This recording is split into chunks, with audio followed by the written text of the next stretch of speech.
This is something that the United States as a country needs to do. I'm going to support the President's call for action. I believe that my colleagues should support this call for action. We have enemies around the world that need to understand that we're not going to tolerate this type of behavior.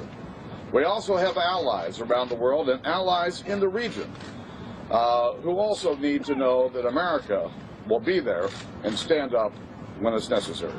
All right, folks, welcome to the Steve Malzberg Show. Hope you had a great Labor Day weekend, but back to reality. That was John Boehner earlier today after meeting with the president, saying that he supports the president's plan to strike Syria. Eric Cantor has weighed in and has echoed those sentiments. Joining us now is Congressman Peter King, Republican from New York, possible presidential candidate. He is also a member of the House Homeland Security Committee and chair of the subcommittee on counterterrorism and intelligence. Hello, my friend, Congressman King. I'm doing great, Steve. How are you doing? Good, good. All right. You also agree with Boehner, I believe. Tell us why. I believe that action has to be taken against Syria. Now, what I want to make, first of all, because the use of chemical weapons has crossed, as the president says, a red line. Also, my concern is not so much the people of Syria, as tragic as that is, but America's national interest. If Syria is allowed to get away with this, it's going to weaken our credibility in the Middle East. It's going to encourage Iran to go forward with its nuclear weapons, and it's going to make Syria and Iran really the dominant forces in the Middle East. So for a number of reasons, I believe we have to take action. My concern is, in fact, my 9-year-old grandson mentioned this to me the other day. Well, you know, Pelosi just talked about her 5-year-old grandson. I know, today. that's what sort of reminded me of it. Go ahead. But mine is the other way. He was saying, doesn't Syria get CNN and Fox? Because the administration is like leaking out all over the place what our military attack is going to be. And I just think this is the worst thing what the president has done is, one, they keep telling what they're going to do and what they're not going to do on the military attack. And secondly, we're giving Syria so much time to get ready. And with all of that, I'm not certain what the president is going to do. He keeps scaling it back. And I'm saying, is it worth going to all this risk if he's going to scale it back? So having said that, I do believe we have to take action. But I'm very disappointed in the way he's doing this. All right. Well, first of all, are you satisfied with the resolution? A lot of people in Congress have said it's open-ended. It gives him the ability to do anything for as long as he wants. Are you going to vote yes on that resolution? Yeah, I would. First of all, I think the president of the United States, no matter who he is, has the right to take military action. Reagan did it. Eisenhower did it. Clinton did it. Go all the way. Really, almost every. So should he have done it already? Is this a mistake? Yes, absolutely. He totally abdicated his responsibility. He lost his nerve. He flinched last Saturday. Listen, if he had said from the start, and this would be very legitimate, if he had said from the start, if this red line is crossed, or the day the red line was crossed, he was saying this is a terrible violation, and I want our country to stand united. I'm going to ask the Congress to act immediately to stand with me. That would have at least made sense. He wouldn't have had to have done that, but it would have made sense because it would have seemed like it was part of a policy. But to not even talk to Congress, to say he was going to, in fact, not need congressional approval, to have Chuck Hagel and John Kerry basically say we're ready to attack Syria, and then the last minute for him to say he's passing it off to Congress, and Congress isn't even going to be back for another 10 days at that time, that to me just showed he just basically, I think, was looking for cover. And right. that is a wrong way to go into war, and that's what this is. It's either war or an attack, whatever you want to call it. You don't do that unless you're very serious about it, and if you're hiding behind someone else, you're not serious. All right, I want to talk about the repercussions, possible repercussions in a second, but President Assad said to French TV today, show me the proof. Even when the president spoke today, he said we have great certainty. Great certainty. He didn't say we have proof. I've never heard proof. And I have a report here from Turkish Weekly of June 6th of this year. Russia has called on Turkey to share its findings in the case of Syrian rebels who were seized on the Turkish-Syrian border with a 2-kilogram cylinder full of nerve gas sarin. This is from June 6th. How do we know that this was Assad's people doing it? And why doesn't the president show us and Assad and the world the proof? Well, one of the problems of showing proof is that it discloses the methods we use. For instance, if these were phone intercepts or if we had a source on the ground, that's how we could have found out. To disclose that, they'd be able to then count back from there and figure out how we did it or who did it for us. So that's one of the reasons why you don't give up your source.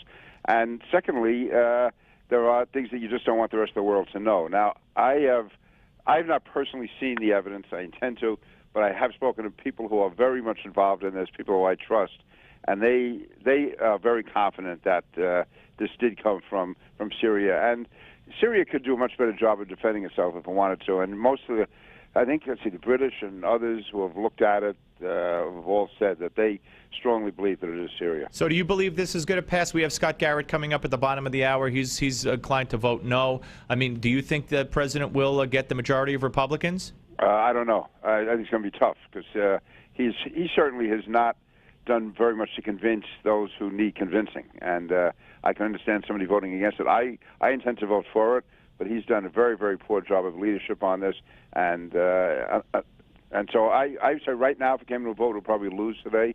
I'm hoping that he can get the votes, and I give John Boehner and Eric Cantor credit for coming out the way they did.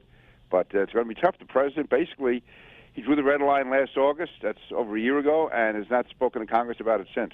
We're talking to Congressman Peter King here on the Steve Malzberg Show. Yeah, and his poor relationship with Congress and the Republicans certainly can't help him either. But let me talk about something here. I mean, if in fact Israel gets hit. You know, one of the things that has been rumored to be going on is that Israel has been told, you better not bomb Iran, you better not do it, because if Hezbollah is unleashed in this country and we start seeing shopping malls blown up, we're going to hold you, Israel, responsible. Well, now we're getting those threats from Iran that, and from Assad, all hell will break loose, we'll strike Israel first, etc. How do we know that just lobbing some missiles, which, by the way, they've moved their chemical weapons, they've moved their aircraft into Iran, possibly. They put civilians in military places, military and civilian places. How do we know that this isn't going to unleash a huge reaction, and is it worth it? I think it would be worth it. Again, I'm not sure how much they moved. That's why I'm so concerned about what the president did by delaying it like this. He should have done this on August 22nd or August 23rd, as soon as possible afterwards, rather than giving them the chance to move. As far as their threats, and that's part of the problem. We're in a position, I don't think they would have made those threats against George Bush or Ronald Reagan, to be honest with you, because Iran would know that they would be devastated if they did that. So that is, as far as Hezbollah in this country, and that's what Iran would basically use. I can tell you that our law enforcement and counterterrorism people are watching them very, very carefully. There's no guarantees, but all that can be done will be done to stop any attack in this country. And we have to make it clear to Iran that any attack made by Hezbollah or any of their allies is going to be deemed as an attack by Iran and by Syria, and we will take whatever action is appropriate. Now, as far as Israel, my understanding is that Israel wants us to take this action. That's what I hear. I understand that. Yeah. Jordan. Yeah. All right, let me ask you one other question. Then I want to let you hear a soundbite, and I know you got to go.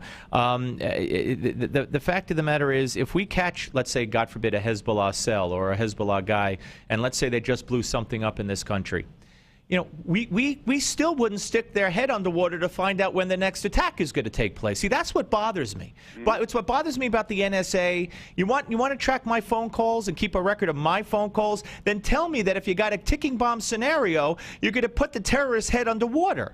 But we don't. We won't, because that's not who we are. I hate this mixed message. I hate this mixed policy. That's what gets me, Congressman. I agree with you completely. And all I can say is I don't want to weaken the office of the presidency because this president is such a poor leader.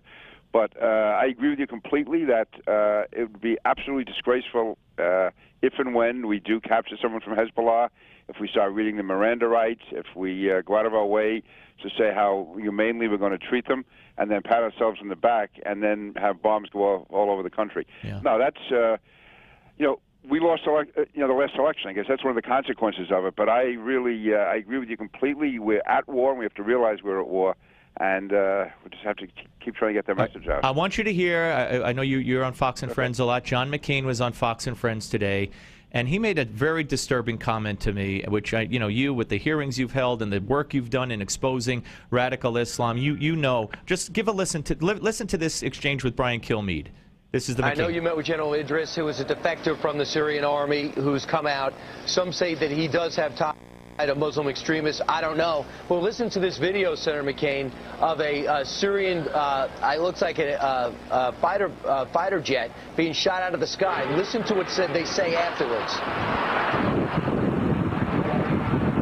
Allahu Akbar! Allahu Akbar!